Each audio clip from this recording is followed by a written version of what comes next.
And the next entrant in the Royal Rumble is fucking Drummer John. He's back for the Royal Rumble. What's going on out there? It's your boy Drummer John here with Big Willie Style, and we're bringing you this special Royal Rumble edition of Post to Post. What's going on, Will? Not much, man. It's good. The Royal Ramble is back for its third edition. Couldn't miss this one. Things in my life have changed up slightly, and my Tuesday night came free tonight, so I was like, I gotta get out here with my boys and talk about the Rumble, talk about some wrestling, be a surprise entrance. Yep, I know. Speaking of Rumbles, coolest thing happened. I know I mentioned it in the chat, but I don't know whether 100% whether you noticed it or not, but someone actually requested us to do a watch-along episode of Royal Rumble 96 through the Facebook page. Yeah, you haven't taken me off of the access for the page, so when that message came through, I read it. I was like, holy shit, that's crazy. Still watch more wrestling than a 48-year-old man ever should. God, but I still wonder how you have all the time to fucking play in like 900 bands and then watch 700 different like wrestling shows a week. Hell, I can barely teach school for 8 hours, come home and do what I need to do and watch one wrestling show a week. I don't think anybody from my work listens to the show, so I think I'm safe to say, I work from home right now because of fucking COVID and everything else. I myself am getting over the COVID bug, but I've got a nice 55-inch TV about 2-3 feet away from my work computer, so I will sit here and have wrestling turned on while I work, my job, and that's a big part of it. My DVR goes every night of the week for wrestling shows. Yes, I noticed the only thing that I didn't see record was Battle of the Belts. Yeah, because it was a one-off. I don't know why it didn't. Yeah, it started recording New Japan again because they had it's back on Access or whatever. Access TV, so they had Jericho versus Kenny Omega for the U.S. title. Oh, that was on there. Yeah, so I watched that again. I don't know if you guys are into it, but I mean, I can't lie. I am digging this NXT 2.0. I am still on the fence because it's like for everything they do right, a la, Braun Breaker, there's so many things I think they're kind of shitting the bed on. And I feel, and this is me being very sexist, I feel they have the sexiest women's division in all of wrestling. I think you're allowed to feel that. I think that's a big part of why I watch it too, and the new characters. I mean, I'm not a big fan of this Tony D'Angelo guy. He's just so, Brooklyn Brawler-esque. I'm not a fan of it, but I mean, there's a lot of new talent on here. Like, this Grayson Waller guy that they brought out, against AJ Styles and stuff. He's got the potential to be just a monster heel. And, Carmelo Hayes, who I'm looking at right now. Another talent that I really want to see go far. And then my boy Dexter Lumis is still on here tearing shit up. So. Lumis is an imposing looking fellow. They need to main card him. They need to move him up. Mm-hmm. I think he's got a look I think that would fit really, really well there. And, that's the other thing that I find to be one of the downsides with new NXT is they've really kind of cut the legs out from under it and really took it back to being basically Florida Championship Wrestling with some spice. Yeah, as opposed to being not some spice, with some flavor. Yeah, with some flavor. It used to be a program that really rivaled the main card, and now they're really trying to, while it still does well, it's going to take a little while for the previous NXT heat and residual push for it to die off and become the developmental that Vince seems to really want it to be. Yeah, it is definitely his way of saying "fuck you, Triple H." Yeah, which the way that he's releasing all of Triple H's buddies and all of his talent that he was pushing and bringing in these new athletes. Mm-hmm. There's good and bad to it. There's good and bad, and you mentioned one of the high points, Braun Breaker. Mm-hmm. He's such a fucking Steiner, dude. Yeah. I mean, looks like Scott, acts like fucking Rick. He's just freaking awesome. He's just a fucking let's call it like it is. He's a genetic freak. Yep. And I hope he's better at math than his uncle. He can't be worse. Yes. He can't be worse. But yeah, I'm sure with me being absent, you've lost a lot of your love for WWE. But there's my 2 cents. You're not wrong. You are not. I try my best to give it its fair shake, but God, it's just like every time I'm reading news, I just see something else they fucked up, and I'm just like, ugh. Or the 900th time they've dipped into the same well. I'm just like, oh my God, fucking do something else. I saw a super funny meme the other day. It was, about Cody Rhodes and Sammy Guevara doing the ladder match to unify the belts. Mm-hmm. And it was something along the lines like, that's never been done before. And then it shows Razor Ramon on top of the ladder. Yeah, the Intercontinental title. Mm-hmm. That was was that Razor and Diesel or Razor and Shawn? Razor and Shawn. Okay, I couldn't remember if it was one or the other. But yeah, I found that funny. That is pretty good. Yeah, some people just don't know. They just don't know, because I knew exactly like it had been done before. I'm just like, Cody likes to draw from history. Mm-hmm. When he does things, just like CM Punk likes to do match beats from history, as we saw with all the Bret Hart beats in his match against Wardlow. Oh God, yeah. Cody likes to do the same thing. The downside is current Cody character irks me when he does it. Well, there's a lot of scuttlebutt about Wardlow and MJF. Oh, I'm hoping that the turn happens sometime soon. Oh boy. Well, not just the turn. There's also scuttlebutt that WWE is extremely fucking interested in the both of them. I have heard about the Wardlow thing, and I feel like I've seen the MJF part in passing, but not quite as much as I've heard the Wardlow part, because he fits more of the Vince bill of a big boy. Oh yeah. So I wouldn't be surprised. Now. CM Punk actually put it in one of his in-rings, his promo about going and working up north, going to Connecticut or something like that. That was after the news came out that WWE was hella interested in him. Mm-hmm. And I wouldn't be surprised. I've been singing his praises for years now. MJF is the shit. He's the future of wrestling. He still irks the fuck out of me, but he has. I fucking love him. He's got his shit dialed in, let's put it that way. And, as much as I hate him, I know that he is successful at doing what he is, but I'm still going to hate his ass. He is doing what he should be doing, and he's doing it fairly right. Do I think he still kind of hits the low-hanging fruit a bit too often? Yes. But I chalk that more up to age than him not being good at the mic now. It's more of just... He's still immature. He hasn't got enough miles to really, really flex the vocabulary. Yeah, well, that guy can pull some fucking heat. He knows how to pull heat. Oh, I know. He's just so awesome at that, at making motherfuckers hate him. Yeah. I mean, I've hated him since I met him in fucking person 4 years ago now. The shit he talks, dude.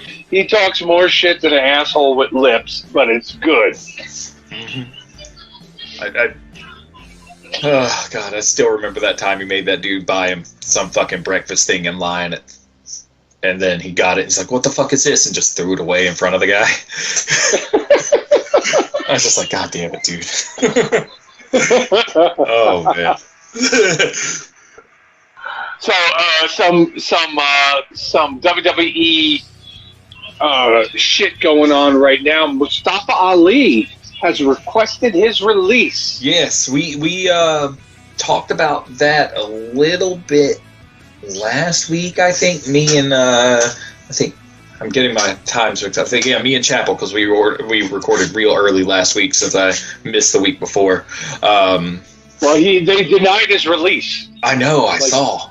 They've denied his release. They're not letting him go. And now Ryan Kendrick has requested his release. He actually requested it a while ago because he wants to become an in-ring performer again. They were working a storyline with him and this new guy, Harland, down in NXT, where Harland threw him down a flight of stairs. The baby Brock Lesnar, whatever you want to call that dude.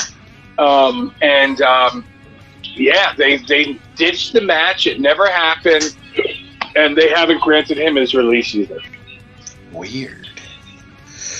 Yeah, weird. Now, was Ali ever out extended for like injury as of late? Or just he was out and off TV before the whole. The hell was that group that he had with the fuckers in the masks? Retribution or whatever? Retribution. He was out injured before Retribution, but it was nothing that would make them extend his contract or anything like that. They've been granting people releases left and right. They've been firing people left and right. It's just a matter of time, I think, before Jeff Hardy shows up in AEW. Oh, I guarantee you when he shows up in AEW, that's going to be Matt's full exit from in-ring and just transition over to just pure management, which is what he's been doing mostly with the occasional, in-ring pop. I think he does a good job as a manager, and that's, he still moves in the ring, but the way he moves, it's like, no, you need to go ahead and get these last few runs out, but then stand aside and go do your thing outside. You can still get a few bumps in, but you don't have to go. You know what I mean? I 1,000% disagree with you. I think they are setting it up right now for him to leave the HFO, because now they have the AHFO with Andrade. It'll be easy for him to fucking walk out on that shit when Jeff shows up and they finish out their careers as the Hardys in AEW. Well, I mean, I worded it badly at the beginning. I expect them to do their thing as the Hardys. Yes, that is a given.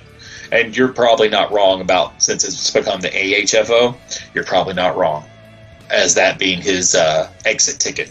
I just think that after he does his little, let's call it a farewell tour, air quotes, it could last a couple years. It could be a short thing. Who knows? After that, I think it would be best for him to transition back over to management, because I think he's doing a good job as, a hype man for someone else.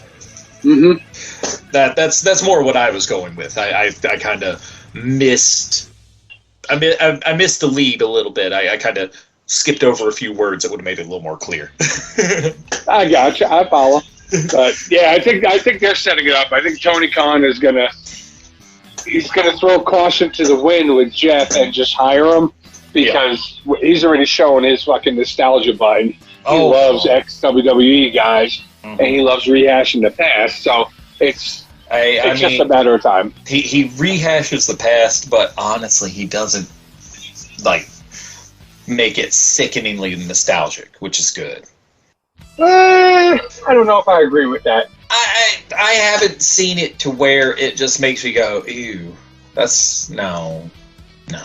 Because every time I see anything like that, all I think about is that fucking episode of South Park where they go, Simpsons did it! Simpsons did it! I'm sitting here going, Vincey did it! Yeah, I mean, well, in his defense with wrestling the way it's been for the past 30 years, there's not much he can do that doesn't fall under that umbrella. Even if he's not blatantly trying to. Say what? It's a new era.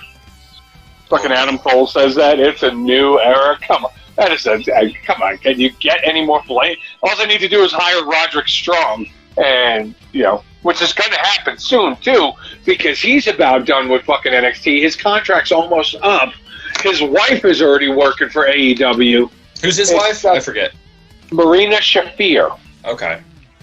Does she wrestle or does she work backstage? No, she's wrestling. She's been wrestling on Dark. She's got a couple wins under her belt. Under the same name, or?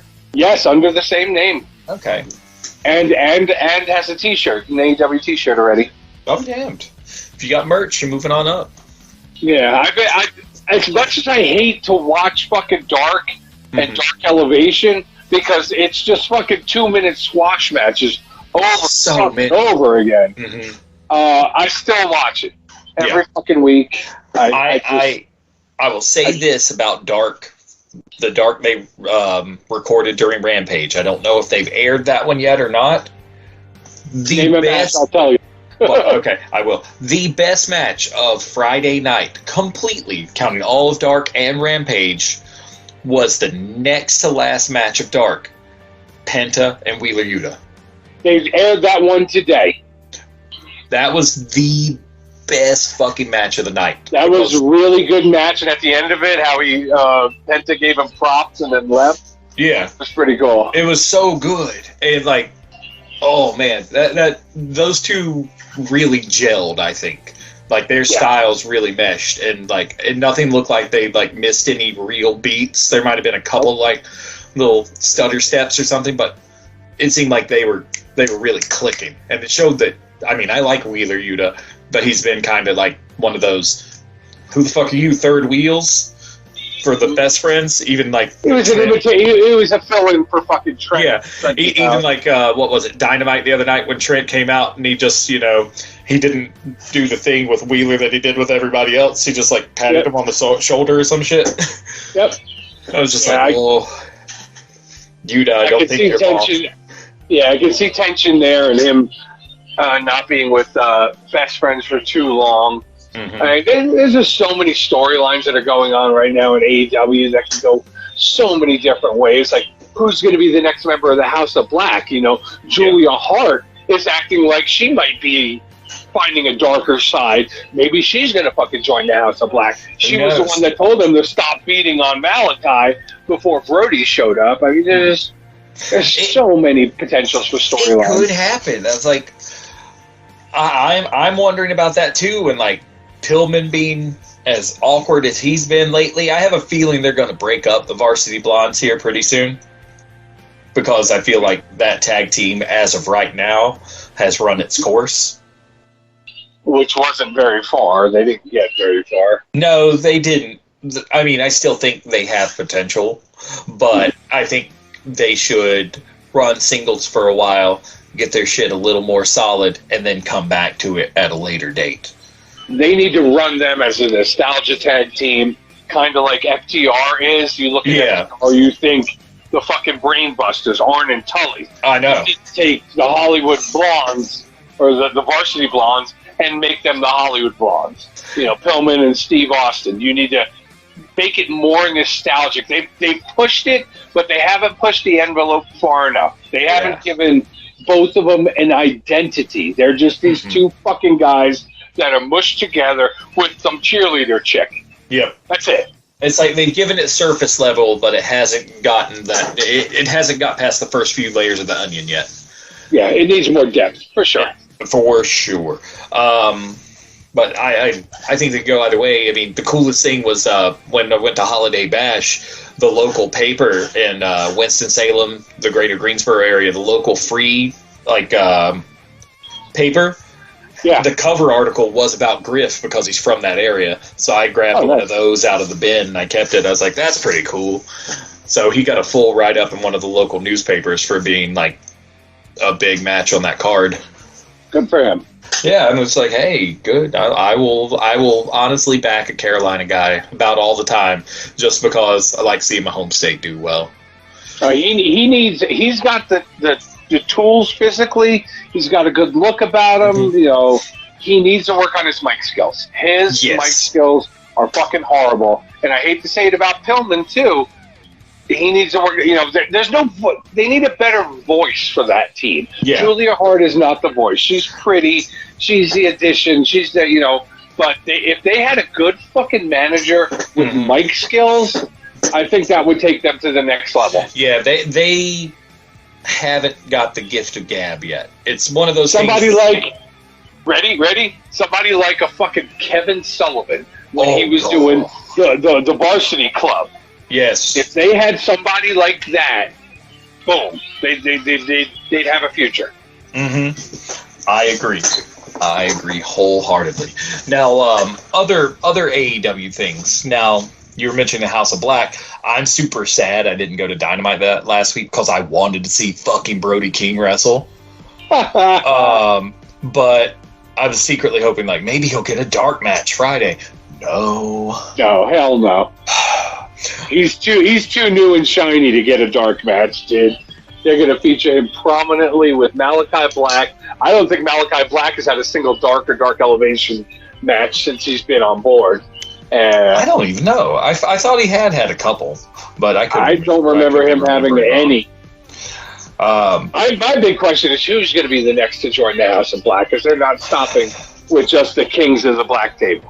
I don't know. It's like that's the thing that got us off on the Varsity Blondes thing. You mentioned Julia. I'm thinking it could easily also like stretch out to Pillman as well. I don't see it being either one of the guys. I see Julia could possibly go and find a darker side. Mm-hmm. I tell you who I fucking want, and this is going to make your skin crawl. Okay. I want Marty Scurll. I that doesn't bother me. There's been enough time. Motherfuckers forgot about that bullshit. Let him come back and fucking wrestle. I mean, he's been wrestling fucking Puerto Rico for the past like 6 months.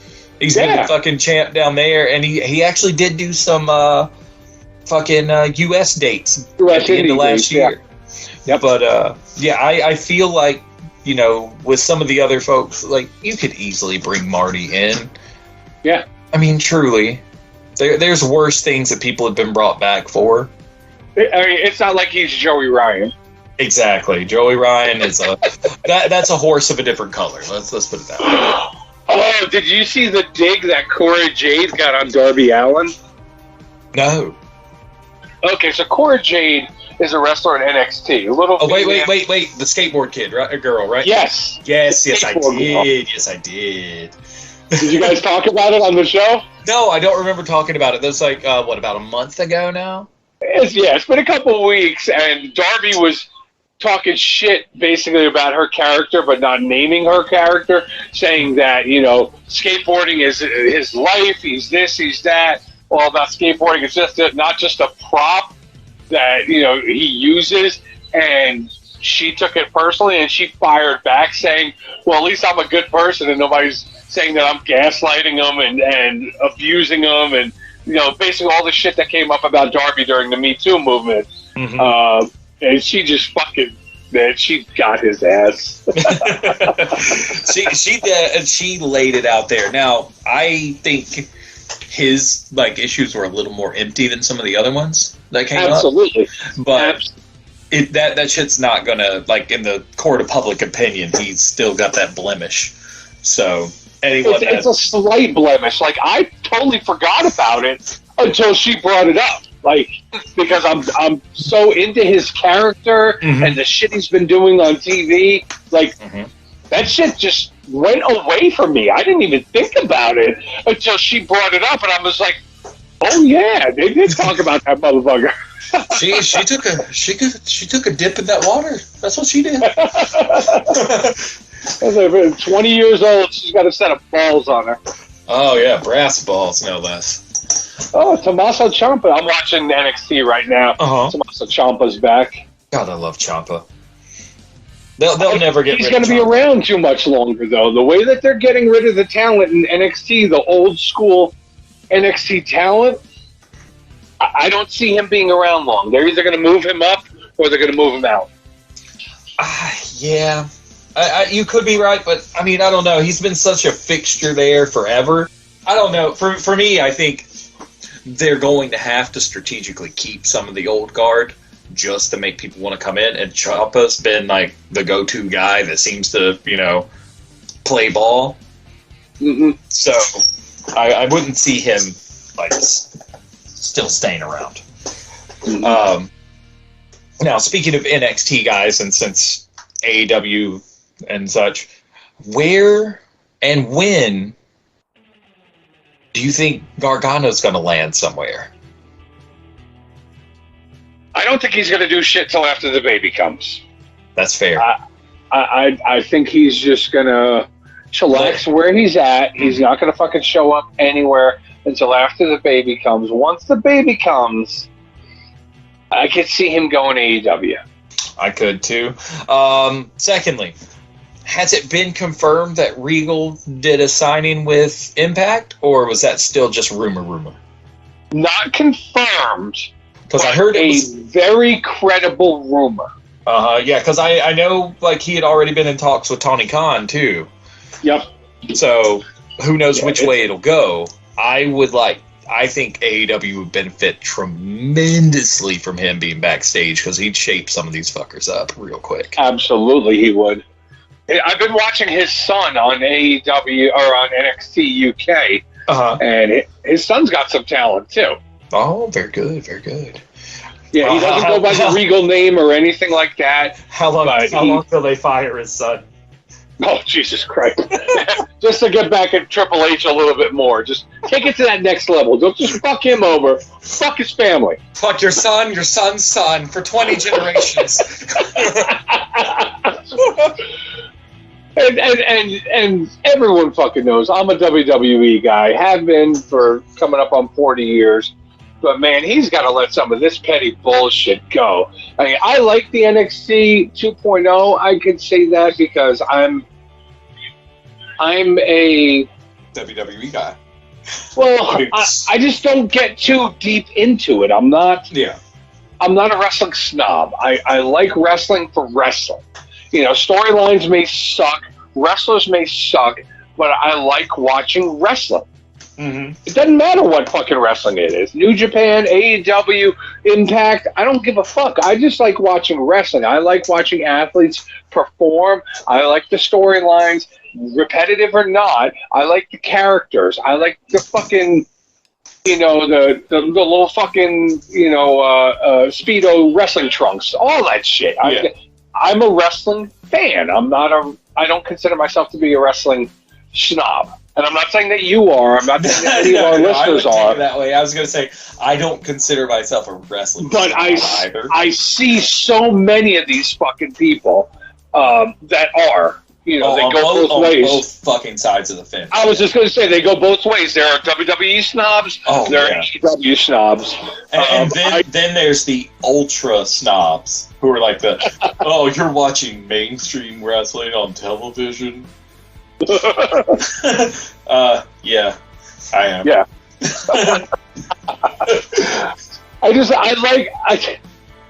This is the way I've always described it. It's a soap opera on steroids. It really is.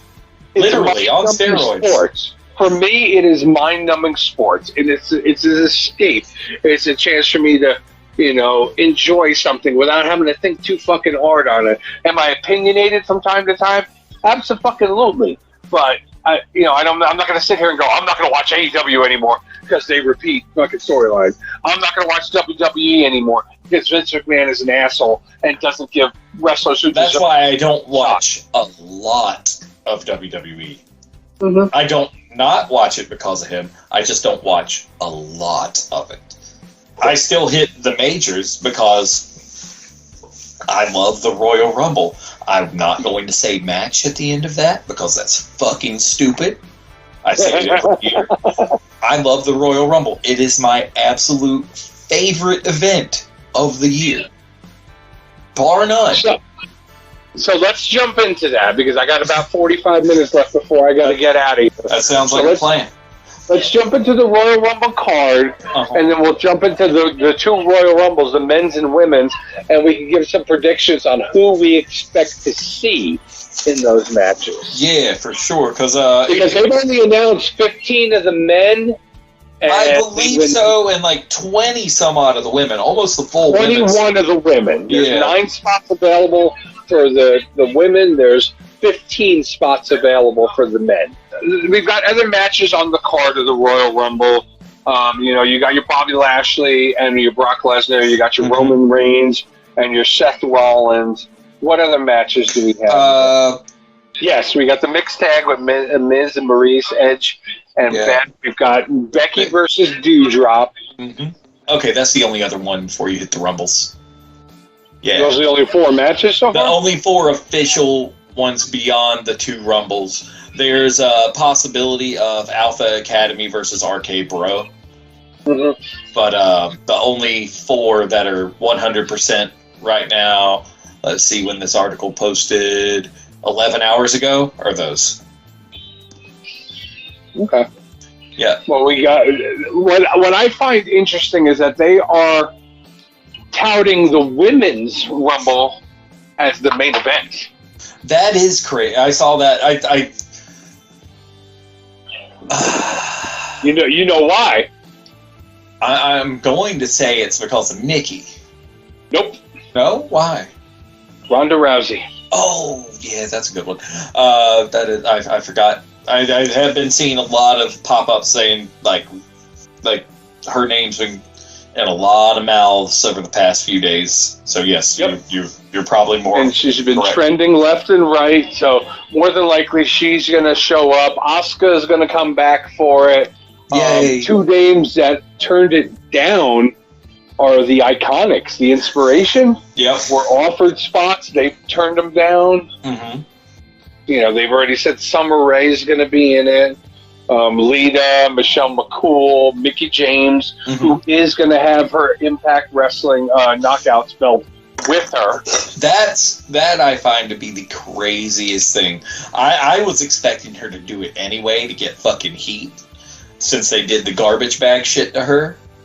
But I don't think she's going to get heat for it. I think it's going to fucking pop. Oh, it'll pop. I'm talking about heat from them, the company. Yeah, she's not going to. No. Yeah, this is the big. Oh, we fucked up. We're sorry. Here, don't stay mad at us. That's what this is. We fired all those people that put your shit in the trash bag. Here, you can come and do the Rumble, and you can carry your title belt. Mm-hmm. She got a nice big payday for it. They've been dogging her ass out on Impact. Oh my God, she's been catching from Deonna Purrazzo. Mm-hmm. Oh, not Deonna Purrazzo. Tasha Steelz is her next competitor for the belt over there, and dude, she fucking talked about her son being a loser and her husband being a loser. Like, she was getting fucking dogged out by Tasha Steelz, who I fucking can't stand. Like, I'm Puerto Rican and she's the Boricua badass, and I am just not a fan of hers. She's not a believable character for me at all. Yeah, I will say that the match between James and Purrazzo was very enjoyable at Hard to Kill. Mm-hmm. But that was a good card. Yeah, my only issue is they did too many hardcore matches in one pay-per-view. Hard to Kill, hardcore. Well, there is that, but last year didn't have that many. No, it did not. You're right. This year it was just one too many, but it was still good overall. Who else do you think is coming back for the Rumble? Well, let's see. Do we want women's side? Women's side, okay. Yeah, we're still talking. We're going to go top to bottom on the card since we started at the top. All right. Women's side. Who could they possibly bring in? Are we going to see any of the females who just got released coming back? Are we going to see a Nia Jax? Are we going to see... You know, they might, depending on how they cut them loose, whether it was, you know, amicable or if they just did it as like a fucking surprise to these people out of left field. I could see them letting them come back for the Rumble as like a payday. Like, here you go. I think we're going to see more NXT talent instead of more, because like I said, there's only 9 spots available. I think we're going to see a Mandy Rose possibly showing up. I'd like to see Indy Hartwell. What's her face? The one that just Raquel Gonzalez. The girl that just dropped the ROH belt to Purrazzo. Roxy. Yeah. Because she was in the last class that they had for tryouts. She was part of that class. So that is definitely a possibility. Raquel Gonzalez is a huge possibility. Yeah. What about Mrs. Braun Strowman, as I like to call her? Which one did was it Ivelisse or Diamante? It was Ivelisse that AEW cut loose, right? Yeah, because she was difficult to work with, had problems with Thunder Rosa. I don't think she's coming. WWE has already shown they don't like to work with people who are quote-unquote trouble. That's why Tessa Blanchard's ass is not there. I know. Some people are still trying to hype up Tessa, and I'm just like, I don't know, man. She's got a job. Yeah. She got signed to WoW. They're rebooting WoW. Oh, yeah. I heard they were rebooting WoW. AJ Lee is going to be a part of it, and Tessa Blanchard has been signed on. Oh, interesting. One of the former members of WoW, she used to go by the name of Faith the Lioness. She's in NXT now. She goes by the name, I believe, Nikita. She's a thicker, pretty white girl. People have been showing pictures of her, touting her as the white Nia Jax, because she's similar in body type to her, a thicker girl like that. But we've seen a lot of the WoW girls showing up in other promotions. AEW has quite a few of them. On Dark this week, they had a woman by the name of Willow Nightingale face Brandy Rhodes. And Willow Nightingale used to wrestle. She was one of my favorite wrestlers in WoW. Definite comeback story. If anybody hasn't heard of her or want to look her up, she actually broke her neck in the fucking ring and recovered from it and is wrestling again. Interesting. Yeah. And she's Puerto Rican and she's from New York, so I'm a fan. Fair enough. What? Shit. I know. I only bring this up because I haven't heard a fucking peep out of them for a while. Leva Bates. She wrestled on Dark this week. Okay. Making sure, because I hadn't heard anything. It was her and this African American woman went against Thunder Rosa and Ruby Soho. Okay. And got their asses beat.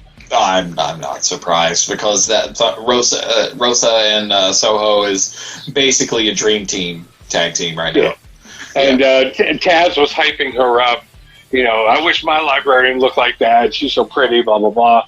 I'll tell you, the one person that wrestles on Dark recently that I want to see do well because I like the look is that Muay Thai looking chick that Thunder Rosa trained. Okay, she fought on Dark this week also. And I mean, she got fucking crushed. Janai Kim or Janai... I can't remember. Yeah, because that was the match where she went up against fucking Layla Hirsch and just got destroyed. She was wearing the yellow-blue sleeve outfit from Enter the Dragon. Janai Kai, that's her name. Janai Kai, yeah. I have high hopes for her. She's got a good look, and I think, they could do some cool stuff with that one. All right, so I'm going to call it now. Big Swole is going to be a surprise entrant into the Women's Royal Rumble. I would not be fucking surprised at all. Recently divorced from AEW, still married to Cedric Alexander. Cedric is still on good terms with WWE. He gets minimal ring time, but he's not bitching about it the way some of the other people have. I can see them giving her a shot. Yep, I could see it as well. Now, how long she lasts is another thing. She's not going to last long at all. I wasn't a fan of hers at AEW. I'm just giving props where props is due. Exactly. I could see them using her. I could see them bringing her in, even if it's only for a one shot, to show that they're willing to open the forbidden door again, like they're doing with Mickie James. Well, that wouldn't even be opening the forbidden door because she's not signed with anybody. That'd just be... No, she's not, but she's a name from AEW. Yeah. She shows up there. They're not going to go, oh, that's Big Swole from the Independents, or that's Cedric Alexander. No, they're going to say that's Big Swole from AEW. Yeah, it'd be a big slight. Former AEW star, Big Swole. They'd probably definitely throw a former in there just to try and slight them. I don't think they would even do that because they have yet to name AEW. They have mentioned wrestlers in AEW. They have dropped the Mox name. Yeah. They have never said the three letters AEW. and I don't think they're going to. It's like I'm racking my brain. I can't really think of any women wrestlers that are either not tied down or recent like exits from other companies or what have you that they could bring in as a big surprise. I can't even think of any like older performers unless like fucking Jacqueline or somebody shows up. I can't think of anything. Not Jacqueline, but Jackie Gata, maybe. Because her husband is Charlie Haas, who's wrestling now in Impact. It's possible that she gets the itch to do it again because her husband's doing it again. Yeah. And he looks like, goddamn. I remember Charlie Haas from World's Greatest Tag Team with Shelton Benjamin, and he never struck me as an imposing figure. He always looked like a smaller wrestler. He's over at Impact against Josh Alexander, and he looks like a fucking giant, dude. Yeah, Josh Alexander looks really fucking big, and then you put some people next to him, you're like, holy shit. He's not. Charlie Haas looks like a giant compared to him. I watched their match last week together, and I was like, wow. Now, Charlie Haas looks huge. I will say the Josh Alexander and fucking Jonah match from Hard to Kill. Solid shit. Jonah's a solid wrestler, though. Oh, yeah. He's always been a solid... When he was in NXT, he was a solid wrestler. I don't know why they let him go. I thought that was a complete waste. Agreed. But I think that was more of a fuck you Triple H kind of move, because Triple H was behind that dude. Do you have anybody you think is going to win the women's? Well, the fact that they put Charlotte Flair in there, it's a compelling story for her to win, because if she wins, she gets to pick her challenger for WrestleMania, which is going to lead to a huge Rocky story. She's going to give it to somebody undeserving or who she thinks is going to be a pushover, and that person's going to fucking beat her at WrestleMania. Yeah. I could see that. It's very on the nose, and it's very WWE. So I could see her winning or Liv Morgan.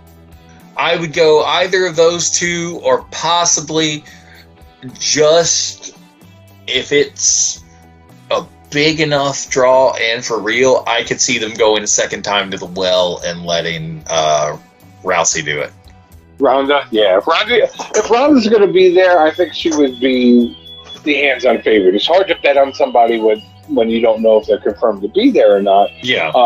If she's there, I think she wins. She goes to WrestleMania. But who does she fight at WrestleMania? Is it her and Charlotte again? Because of the fact that Brock Lesnar is now on Monday night, I could see them giving SmackDown Ronda Rousey on Friday nights. Yeah. If she decides she wants to come back. Yeah, if she does. I mean, she had such a short run, and honestly, I thought she was doing very, very well. Oh, yeah. So I would like to see her back, personally. But who knows? Like, I would say the two big ones, Liv and Charlotte, are definitely high up in the odds-on category. But I always like going with the X Factor mystery opponent when I do the Rumble, just because hell, sometimes they throw you a fucking curveball and it is, and that's why I enjoy it. So I'll lean more towards the maybe Rousey, but it's probably safe to say it'll be Charlotte or Liv, 100%. Yeah, I like the Charlotte story better than the Liv story. Yeah, we've already seen Liv versus Becky so many times. Anything that culminates in Charlotte losing, I'm for it. Yeah, so that's why I'm going with Charlotte. Yeah, or Rousey more than anyone else. I think that's the way to go. Agreed. Storytelling. Yeah. Let's talk about men's. Yeah, for sure. So, like right now, the participants I see announced Good old Johnny Knoxville, which makes me kind of happy and kind of sad at the same time. Montez Ford, Angelo Dawkins, Rey Mysterio, Dominic, Austin Theory, Sheamus, Damian Priest, AJ Styles, Big E, Happy Corbin, Madcap Moss, Sami Zayn, Kofi Kingston, Kevin Owens, Omos, Randy Orton, Riddle, Chad Gable, Otis, Dolph Ziggler, and Robert Roode. That was a lot to say in one breath. And you notice that the majority of them are tag teams that they've talked about so far. Yes. I have. It's not going to be anyone from a tag team. It's going to be someone from a stable. It's going to be Big E winning it. I definitely have my my radar set for Big E as well. And here's my reasoning why. Here's the way I want the story to be told. I want Big E to win. I want Big E to challenge Roman Reigns for the belt. I want him to go back to SmackDown and make the fucking New Day whole again. That works for me. I'm going to expand on that story a little bit more. I want Bobby Lashley to beat Brock Lesnar. Yeah, I'm fine with that too. And I don't know if it's going to happen at the Rumble or if it's going to happen at WrestleMania, but I want to see Bobby Lashley and Big E as the two champions of the two brands. I want to see two African American champions on Raw and on SmackDown. I would like to see that as well. It would be a long time coming, and it would endear them to a lot of people. And I think it would be a smart storytelling move to do it that way. They've already talked about bringing back the Elimination Chamber to Saudi Arabia. So I don't know that Bobby's going to beat Brock this time. Yeah. In fact, I don't see it happening this time. But I can see the next Saudi Arabia event where they have the Elimination Chamber prior to WrestleMania, Bobby Lashley winning that, defending at WrestleMania, and then Big E taking on Roman Reigns and winning at WrestleMania. That's my perfect world in WWE. Yeah, and honestly, like, I'm ready for the head of the table storyline to just go ahead and fucking end. Mostly because following it, from the sidelines, I'm like, okay. It hasn't evolved any. It stayed more or less the same core thing the entire time. With something like this where you want to really, really push somebody and make people, air quotes, acknowledge him, you've got to evolve this story a little bit. They've played the same fucking character for it feels like 2 years now? Yeah, they need to change it up a little bit, and I think what they need to do also, if they want to keep the bloodline going, the head of the table, two things need to happen.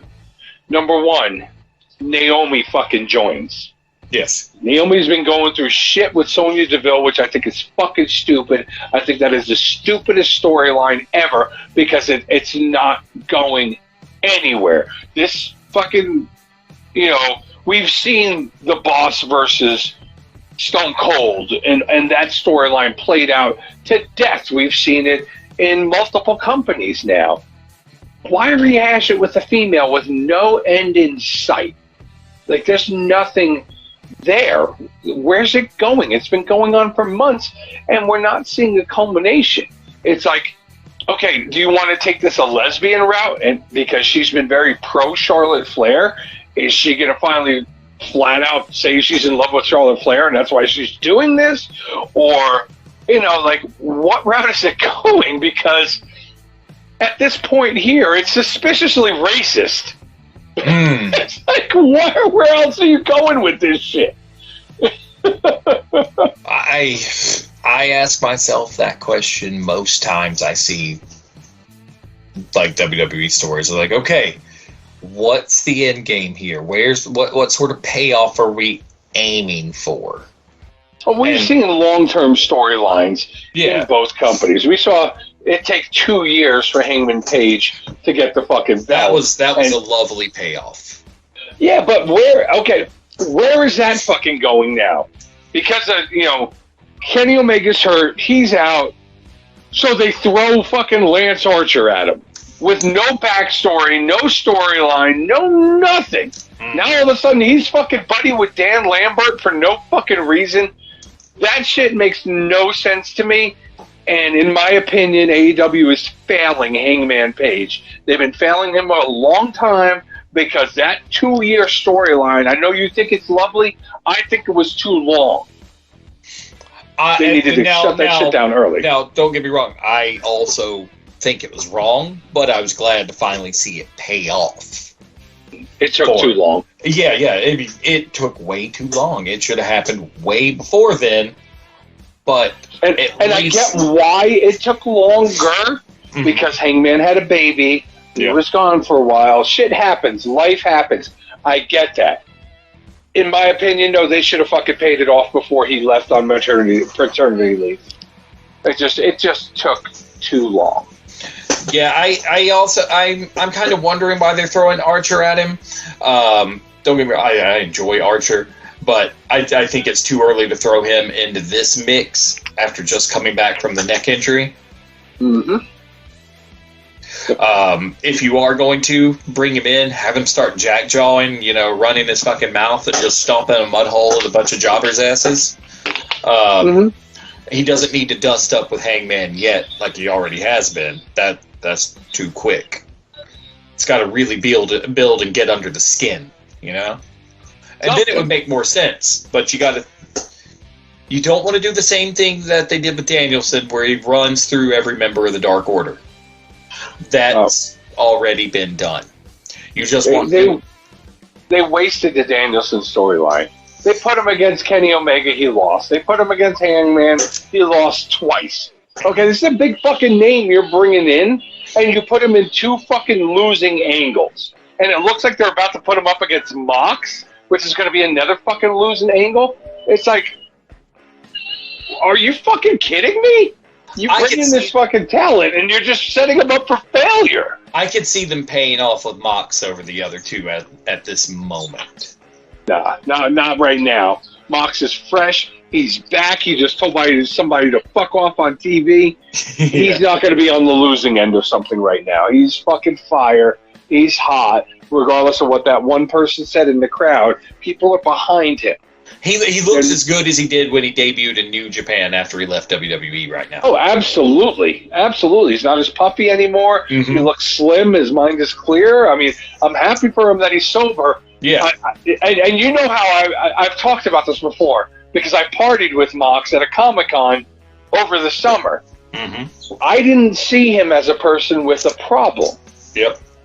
I got video of him singing Sweet Caroline, He's running around with Dr. Britt Baker and David, what the hell's his name? The guy from Anchorman, fucking Whammy. Yeah. So those 3 were hanging out all night long together. Britt Baker, Mox, Champ Kine. And 2 of them have been in trouble for alcohol within the last 6 months. Because Champ Kine got arrested on New Year's Eve for driving while drunk. Mm-hmm. It's like, but I mean, by seeing him firsthand in that environment, he didn't strike me as someone who had a problem. I almost feel like it was more of the closest comparison I've got is more of an Andre the Giant style drinking, where it's a drinking because of injury and pain and chronic pain.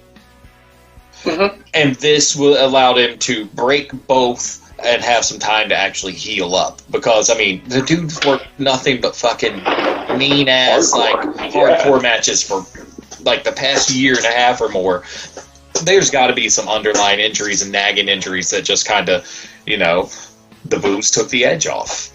And who's to say that on the one occasion that I saw him out, that he wasn't trying to fight his demons that night? Yeah. He wasn't trying to be better. I don't know. I'm not going to fucking judge the dude. Nah. It's one of those situations. If he's happy, I'm happy for him. If this is the life that he's, wanting, he wants to drink blood instead of alcohol, dude, go for it. I've been a fan of his for fucking years. It's just, fucking Mox. Fucking A. I get you 100%. I do indeed. Now, Speaking of Mox, I know you mentioned before the show, and we were talking about the men's part of the Rumble now. Let's think of some surprises. Who is going to show up here? Okay, so I don't think Mox is going to show up. I think it's cool that they name dropped him. Yeah, I was happy they did. Yeah, and not as that was Ambrose cool. Or whatever. But as fucked up as it sounds, Cody Rhodes. It's like, as much as I want to say that's beyond the realm of possibility, it just feels like something that could happen, because they're really working the angle of him not having re-signed. Yep. And if he really wants to get that heat with AEW and piss off all of the like hardcore AEW marks, what better way to do it than go back to the place that he's done nothing but lambast since he left and do the Royal Rumble? It would not only that, but do it as a fucking title holder. Yeah. Like Mickey James. Yeah, you know? It would be wild. I think that would be, from a business standpoint and really getting eyes on product, that would draw some fucking people over. Oh my God, yeah. It would be smart. Now, as the weather it would test boundaries between Tony Khan and Vince McMahon, because we've heard that Vince McMahon don't want shit to do with AEW, blah blah blah, this and that. We've heard that Tony Khan is open to working with Vince McMahon. Tony Khan seems like a way more open-minded individual. But recently, we have heard that the two of them have been in talks about working on something together. We don't know what that something is. It might be something as simple as a Hall of Fame induction for a current AEW member, or a episode or a show involving someone who's ex-WWE who's now with with AEW. It could be something as simple as that. Yeah. Or it could be something as fucking powerful as having a current belt holder in the second largest EVP company and EVP show up at the second biggest event in WWE. Yeah, if I were going to say anything, that even though it's a long shot, I'd say that's still also one of the safest bets you could make, and I would love to see it. It would be the most refreshing breath of fresh air to the wrestling business that we have ever seen. Mm-hmm. Now, having anyone, either Mox or Cody or anyone, show up. Now, is that going to be reciprocated if they do? That only because that I do not see happening. No, that's one that only time will tell on, and most likely the tell of the tape when it comes to WWE's track record of being nice with the competition. Mm-hmm. That answer is no. Yeah, this is going to be a 68. If it happens like that, it's going to be a 68. They're going to fart. You give me an hour you want. You know what I'm saying? Yeah. I'm not feeling it right now. You go ahead and take care of business. I'm going to shit. But other men, I'm thinking free agents. What about Jonathan Gresham? Only if he shows up with the Ring of Honor title. That's what I'm saying, yeah. If they're letting Mickey James do it, Jonathan Gresham runs his own thing, you know, I think it would be really fucking cool. Yep. And especially if they acknowledge him as the current ROH champion. Yes. Now, the worst thing that I could see happening, I don't want it to, but secretly do, but really, really don't, and I don't know if the injury's healed up enough yet. What would happen if Danhausen showed up? Danhausen's AEW. He's not showing up. Yeah, I know. This is if he is truly signed with AEW, as the rumors have been saying, or at least in heavy negotiations for it, that is a debut that they are not going to fucking waste on another company. Very true. Very true. As much as I would love to see it, you know what? You know what else would be fucking cool to show up at the Rumble? What? I just thought about this because I looked at his action figure. Okay. Fucking MJF. Oh man. How fucking tight would that be if that motherfucker showed up? I could see them letting him do that. Even WWE and Khan, this could be the big talk that they're having. Sure, we expect the Cody thing. That does happen. But if MJF showed up, do you know how much of Cody's thunder that would steal? And how much that would play into Cody's angle where he's not appreciated for doing everything right now? Yep. It would that story right there. If those two companies were willing to work together to tell that story of MJF showing up, because I mean, this could work on multiple levels. This could give WWE a taste of what MJF is, since they're so interested in him. Yep. This could, push the envelope between the two companies. This could push the Cody angle on AEW so much more, and it would give MJF just phenomenal additional heat. God, it would be that one guy who went over. It would be like end of times, the sun's expanding and burning up the earth heat. My fucking mind is blown just saying that. Like, I'm sitting here watching brain matter come out of my fucking nose by even saying those words. I know, but right? The more I say it, the more I want to see it. I know. I would be super down with seeing that just because it works on so many levels. And not just have him come in late. I'm talking have him come in at the fucking 12th spot. Yeah. And have him stay in the match for a good 20, 25 minutes. Pull classic heel moves, just roll under the rope and fuck around outside. Yep. Have him be one of the last four. And then when he goes out, that fucking place will explode. Fucking pull a Jericho and lay out under the ring for God knows how long, like he did at that last Rumble he was in, if I remember correctly. Yeah, I know I haven't been on this show in a long fucking time. Look, Vince, I know you're fucking listening. I know you're fucking listening. We know you are a fan of Post to Post. Do you want to print money or not? Dude, we're giving you fucking keys to the castle. Fucking hey, dude. You want the mint? We're giving it to you, dude. Get off your fucking ass. Talk to fucking TK, and again, I am not a TK fan. The best thing AEW has done in the last year is get that fucker off of TV, because he was fucking horrible. But make it happen, dude. Let's put these fucking worlds together. You can have separate entities and have the additional, every once in a while sticking your fucking toe in the other pond. Yeah, you can. It can fucking work.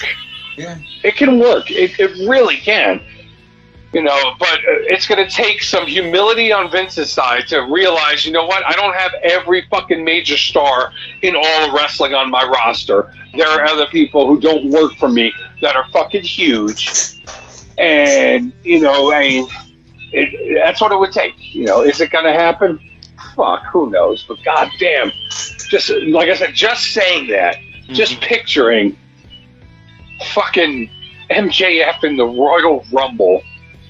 Unbelievable. Fucking, Jonathan Gresham is a great fucking thought for, somebody from Ring of Honor to come over. What about maybe another Ring of Honor one? Dalton Castle. Oh, God, I would love to see that. They wanted to sign him to NXT fucking years ago. Again, here's your fucking shot. Bring him in. Try him out. Let him work the fucking Rumble. Yeah. Are we going to see NXT stars in the Rumble? Tommaso Ciampa will be there. Braun Breaker's going to be there. Those are two names that I absolutely expect. Grayson Waller might even show up. Who are some legends that we might think will show up? The only one that comes to mind is RVD. RVD, I think, is almost a given, just because he's been talked about. He's got a figure coming out pretty soon. Hurricane, maybe. Well, he's been in a couple lately, so I wouldn't be surprised if they did it again, because they usually only bring out the Hurricane for special events. I wouldn't be opposed to having Kane come back. I could see Kane doing it.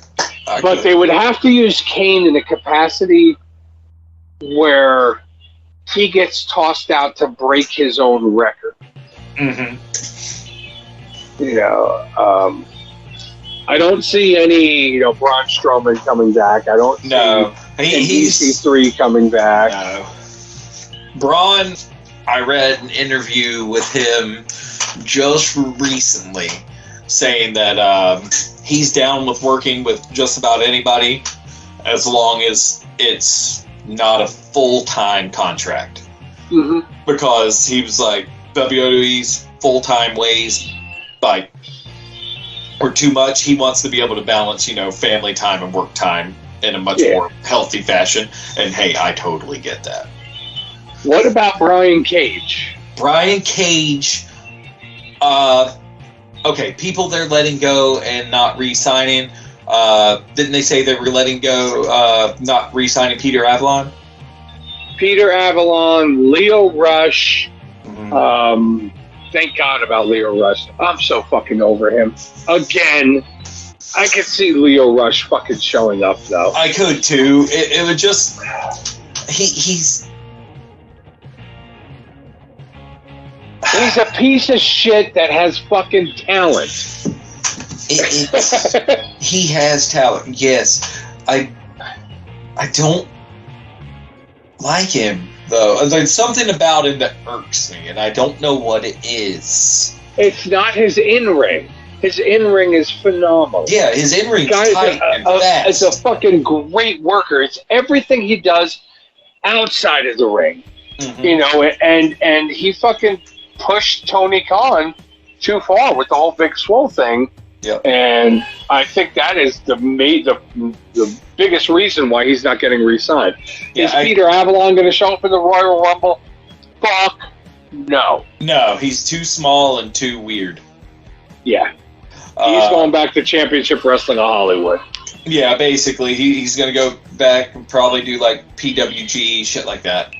Mm-hmm. He'll still be the Bucks buddy. They might bring him in for some one-offs and things like that. He'll probably still be on Being the Elite and things like that. But Peter Avalon's time is done. What about the rest of his crew, the Wingmen? Are they getting let loose too? No. No? Okay. You got J.D. Drake, you got Ryan Nemeth, and you have the big guy who came from NXT, Cesar Bononi, as the Wingman. They're still getting plenty of airtime on Dark and Elevation. I think they're going to be fine, and I don't see them letting go of Ryan Nemeth anytime soon, because if they did get rid of Ryan Nemeth and WWE signed him and had Dolph Ziggler and his brother Rolf Ziggler, it'd be a lot better than the fucking Dirty Dogs. Yeah, no doubt. Waste of talent. I love Robert Roode, Bobby Roode. I love Dolph Ziggler, but putting them together as a fucking waste of space tag team is not the fucking answer for them. Agreed. See, I'm trying to think anyone else. Brian Cage would not surprise me, but the only reason I wouldn't think they'd get Brian Cage, while he's big, he's short. Well, he's still under contract with AEW. Mm-hmm. He tried WWE once before, but they wouldn't allow him. And this is back in the day. So things have changed since then. But back then, they would not allow him to work as a cruiserweight because of his body. They wanted him to change his moveset to be more of a fucking musclehead and less of a luchador, which his style is a hybrid of the two. Now, granted, 8 years ago when he tried out for WWE and it didn't work out, that was a different time. Yeah. It could work now because we see fucking big guys doing fucking moves like that now. We definitely do. I mean, fuck, we saw Brock Lesnar almost kill himself with a shooting star press. Oh, Brock. Cowboy Brock! He's doing cowboy shit now. Did you watch Raw? No, I just know, all I know about is Top Knot Brock. That's all I can tell you. Oh, God, he came out for a weigh-in on Monday Night Raw with Bobby Lashley, and he came out in full fucking cowboy gear. Cowboy hat, fucking plaid shirt, and it was, and he weighed in with all his clothes on, and basically they didn't want the weigh-in to be like AEW's weigh-in with Anthony Ogogo and Cody Rhodes, because that was a fucking shit show. Yeah. So they came out, they stood on scales with fucking clothes on, and they listed them at their listed weights. There was no beating around the bush. Proper weights. Yeah, so it was an example of WWE learning from AEW the way that AEW learns from WWE. Mm-hmm. They saw something that didn't work, they saw an opportunity to make it better, they made the attempt to. But they did it with Brock Lesnar coming out looking like a fucking cowboy. Oh, Brock. Yeah, but I don't know. Like, you know, we talked about the Rumble. I already got my prediction for the. Yeah, I'm right there with you. Big E was my choice too. Yeah, I think it's going to be Big E. Yeah. To go down the card, Brock and Bobby. I think it's going to be Brock. Yeah. But I think the long game is going to be Bobby. I think we're going to see it WrestleMania, a la Eddie Guerrero and Chris Benoit back in the day. Mm-hmm. We're going to see two African American champions emerge from this year's WrestleMania. Yep. I am right there with you, and I want to see that happen. And I agree. Right now, Brock's not going to drop that belt this soon because it's Brock, and it makes for a better story if he doesn't. Yep.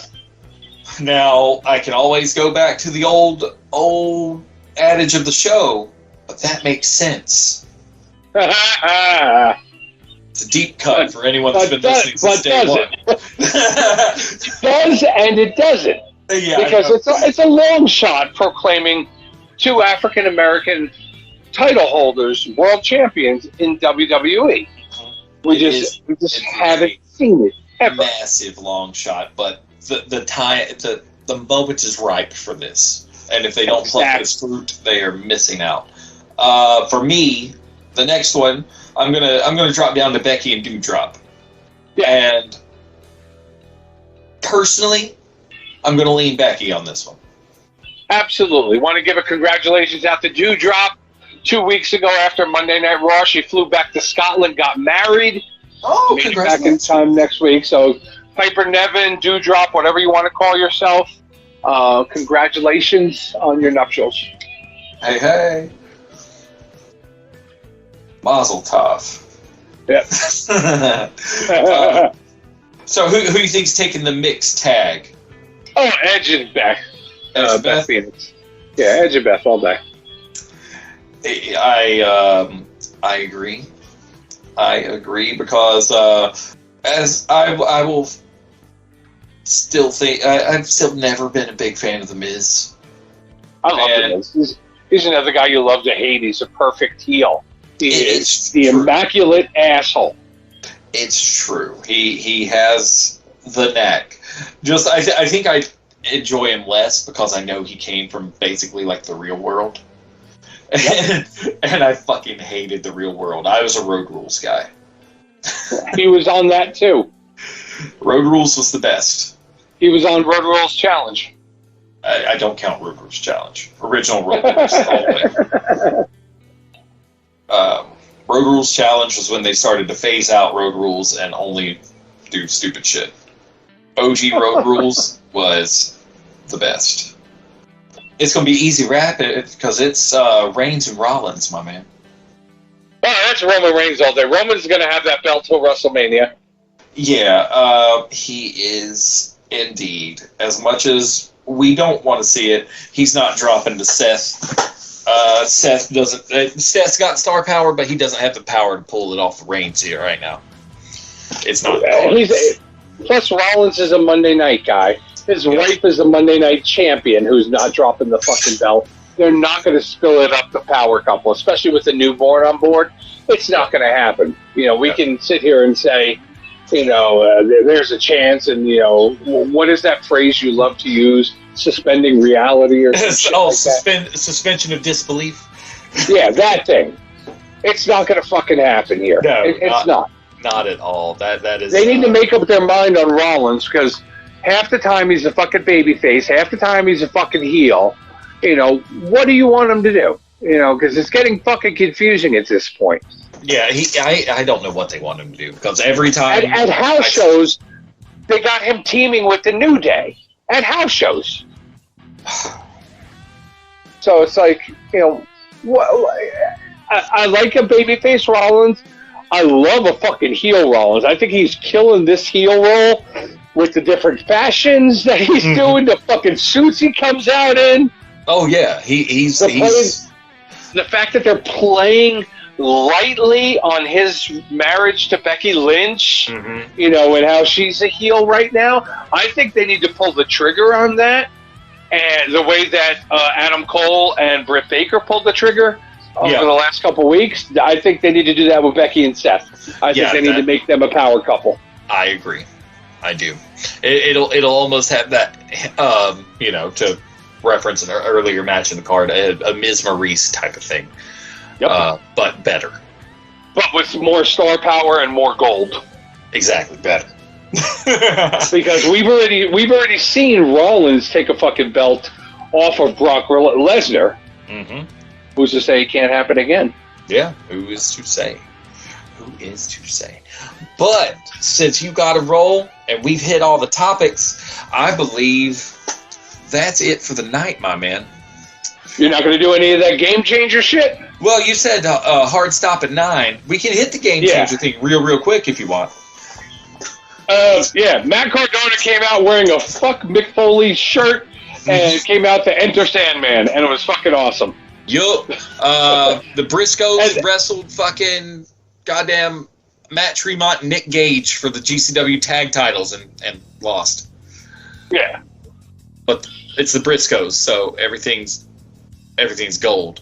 No, it's GCW and Nick Gage. Yeah, exactly. They're not gonna, unless they got him in line to take the fucking world belt or one of the other belts, they're going to keep him fucking strapped in one fashion or another. Yeah. You know, if they're going to take a belt off of him, they're only going to do it in order to give him another belt, which there's nothing in line for right now. Exactly. And, of course, apparently the new persona of Jeff Jarrett is over as fuck over there. He wears black like the fucking Shield. I mean, there's that, but apparently he's playing extra mean and doing it well. Yeah. Kurt Angle did it first. Simpsons did it. More power to fucking Jeff Jarrett at his age, still being able to fucking work. I mean, we're just seeing a resurgence of older wrestlers like now. Like, fuck, AEW has been accused, and you can find an article on this, they have been accused of attempting to kill Sting with putting him in these matches that they've been putting him in, and him doing the fucking moves he's been doing. Sting signs off on all this shit. I'm just telling you what I read. I know. AEW has been accused of elder abuse. Jesus. So, I mean, if Jeff Jarrett can pull this shit off, more power to you, brother. I mean, you do you, man. Get your money. Hell, Sting's the best he has in years. Yeah, he has his in-ring work the last couple weeks. Man. I mean, you can tell he's got some miles on him, but damn, he's still going. At what point, though, what's the end game with him and Darby? Like, I thought he was going to be in a managerial role. Now they're the number 1 seeded tag team in AEW. And you nailed it on the head. You know, Sting has got to sign off on this shit. But I mean, at what point do you got to step in and be like, I know you want to do it, you have the heart, but do you have the body to do what you're saying? You know, watching that old man jump off of the top rope. And granted, I'm 48, and I'm nowhere near the athlete that Steve Borden is, nor will I ever be. Yeah, I mean... But watching him gives me fucking chills. Like, it is shocking to see some of the shit he pulls off at his age. I know, he's got 20 to 30 years on the pair of us, so... But he's 62. He's got 14 years on me. It's crazy, man. I don't... Let's put it that way. That's all I can do. The only end game I could imagine is they're just going to do that long enough to, one, they decide that Darby's, like, they write some sort of rift between the two, which I could see. Could Darby do House of Black angle? Sure, I think he's moody and broody enough to do it. I don't see it. I think they got themselves in a pickle with the two of them, because I can't see at this point any logical way to get him out of it unless they do something like, you ready? Mm-hmm. The Main Event Mafia.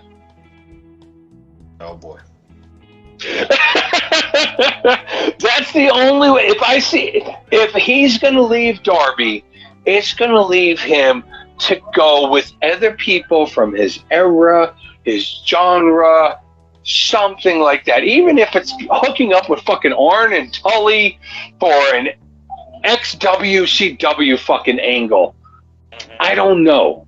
But I just don't see them finding a logical way to write him away from Darby at this point. Yeah, it's like it's either that or it's the abrupt, hey, we're going to randomly win the tag titles, and then Sting's going to be like, well, I've done this, I got a belt in every promotion, damn near every promotion I've worked in, I'm going to retire now.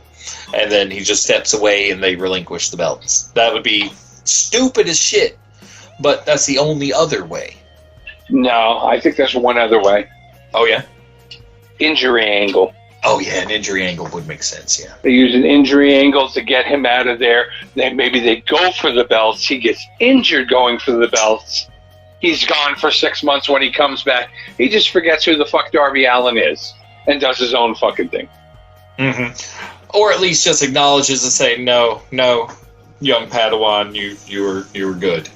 Go off. Or that's how they turn it into a rivalry between the two. Mm-hmm. He comes back with animosity towards Darby for letting him get injured. Ooh, that might work. All right, I got to fucking head out. Post-to-post audience, it's been fucking great coming back again. Will, thanks for having me tonight. I really appreciate you letting me talk, especially it's Royal Rumble season. The road to WrestleMania is starting. I'll let you know if I got more time to talk shit on the podcast, sure. if you'll have me back. Anytime, baby. All right. Big shout out to Weatherman. Great fucking job. Give big shout out to Grayson. Great fucking job. I'm proud of your sperm, buddy. Fucking Chapel, I miss you. I love you. Blue Chew commercials are coming back, so our advertisements have obviously been working. Fucking hey, dude. It's been great. Post-to-post audience. Thanks a lot. Mash that button. Big shout out to Ann the Polar.